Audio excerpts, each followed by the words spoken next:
Hey everybody, this is Dan from the Boys and Girls Club, and I'm back again today to show you another one of my favorite board games, and that would be Machi Koro. Now, Machi Koro is basically a mix of games like Monopoly and Yahtzee, where you try to build a town using dice and cards. The game is structured as a card game, and each card represents a location in your town that you can build. Now, on each individual card, you'll see a large number on the top, a large number on the bottom left, a picture of what the location is, the name of the location, and then a quick description of what that location does.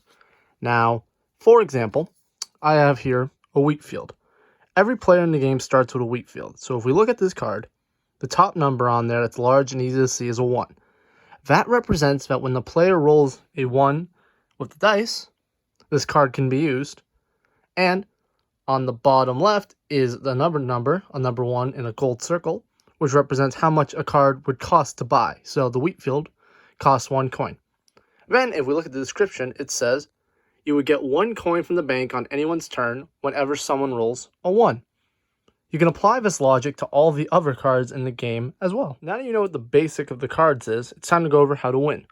A player wins this game once they've built all 4 of these locations: a train station, a shopping mall, an amusement park, and a radio tower. As you can see, each location costs a certain amount of coins in order to build. The tricky thing about the game is that you can build these in any order that you'd like, and each location that you build gives you a bonus in the game. So for example, if I build the train station, you may roll 1 or 2 dice. That means, instead of having to start with rolling 1 dice as you do in the beginning of the game, you can use both and get you a higher number. Meanwhile, the radio tower, once every turn, you can choose to re-roll your dice. So a player might think that's more important than having to roll more than 1 dice, but it costs far more to build that. So it's up to each individual player to figure out how they want to build and which order they want to build in. Once again, once you've built all 4, you automatically win the game. Now, a question a lot of players ask is, how do I build these nicer locations in the game that get me way more money faster and let me build stuff? Well, you do that with coins. These are what the coins look like. Each coin shows how much it's worth on the top. Kind of similar to Monopoly money, so you have a 5, a 10, and a 1. Now, how do you get these coins? Well, you get them from these locations, or any others that you own. As you can see, each location will give you more coins. So, for example, if I take a dice, and it's my turn, or anyone else's turn, I roll, I got a 5. I don't get anything, because I only have 1, 2, and 3 for my numbers on top, which means until I build more locations, I don't get anything. So my turn goes by, and I try again. Roll 4, still nothing, so we'll try again. Go on and on. Eventually, on my turn, I roll a 2. That matches one of the numbers I have on top. And that's the bakery. The bakery allows you to get 1 coin from the bank on my turn only. So, I take a coin. As you play for the game, you're going to get more and more coins. And if you look on each card on the bottom left, as we talked about earlier, you'll see how much each place costs. So, Family Restaurant costs 3 coins. Furniture Factory costs 3 coins. But a place like the stadium costs 6 coins. You'll find that as more money gets, you'll be able to buy more and more locations at a time. When the game begins, each player starts with a wheat field, a bakery, and then 3 coins from the bank. Here's how a basic turn in the game might go. Now, I have my 2 locations to start with, I have 3 coins, I have all 4 of my locations that I haven't built yet. Since I haven't built the train station yet, I can only roll 1 dice. So I'm going to take 1 dice, and I roll it. Now I rolled a 4, so nothing happens. So I don't have enough money to buy anything else or to build any locations. So that's really all I can do on my first turn. Then the turn might go around and around, and say, for example, on someone else's turn, they rolled a 6, still nothing would happen, and then it's my turn again. I take the dice, again, I can only use the 1 dice for right now, because I haven't built the train station.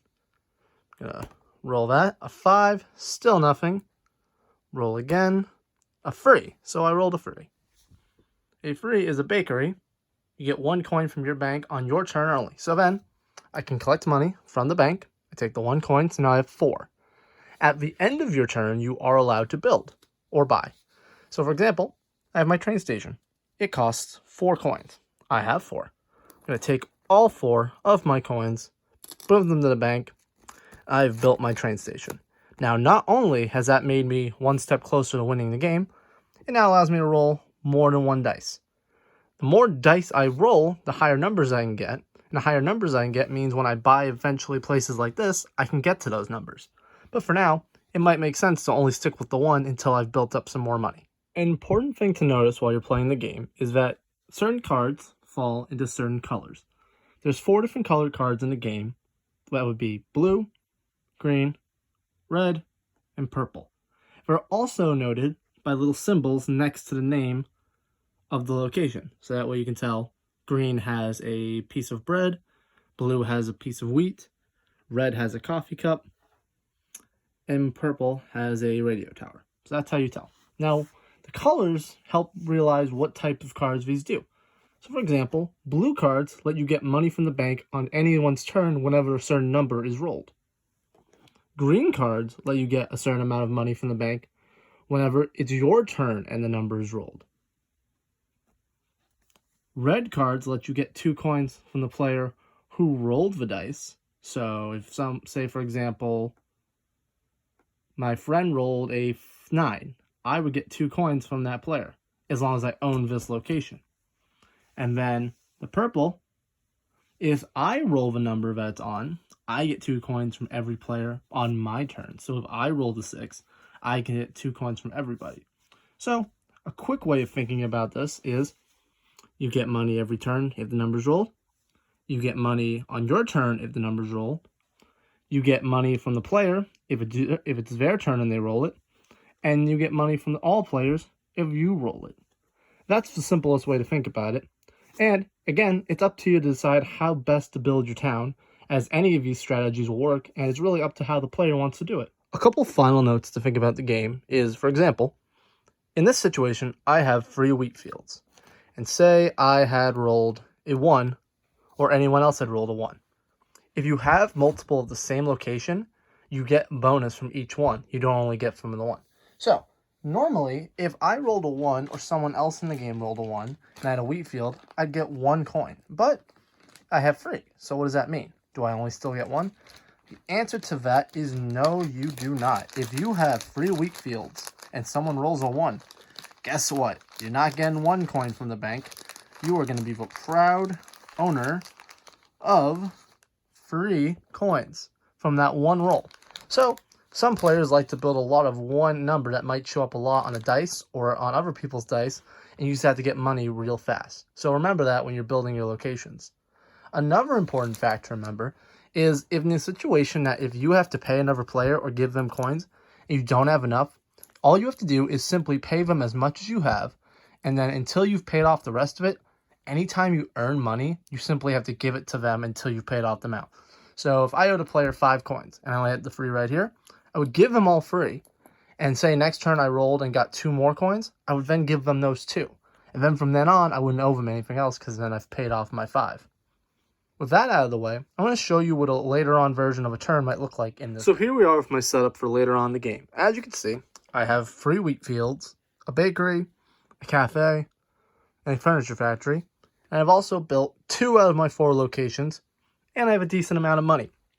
So for most people, this is what your game's going to start to look like after a couple turns. So when it comes to my turn, I have the option now, since I've built my train station, do I roll 1 dice or 2 dice? I'm going to look at all my numbers, and since a lot of my numbers are under 6, it doesn't make a lot of sense to roll high. So I'm simply going to roll 1 dice this turn and see what I get. I roll, I get a 6. So nothing happens, but I still have enough money. So I'm going to buy, for 2 coins, I'm going to trade in, put those to the bank, and then I'm going to buy a new location, a ranch. Now, as you can see, a ranch is very similar to a wheat field, but instead of getting 1 coin on anyone's turn for a 1, I can roll 2. So you're just upping your odds of getting more money. Once I have enough money, I might be able to build an amusement park or a radio tower, but I can choose which order I want to do that in. So that's basically how the game works. I hope you all found this informative and a little bit fun, and I'd love to hear if you guys ever end up trying out this game. Until next time, this has been Dan from the Boys and Girls Club, and I'll see you soon.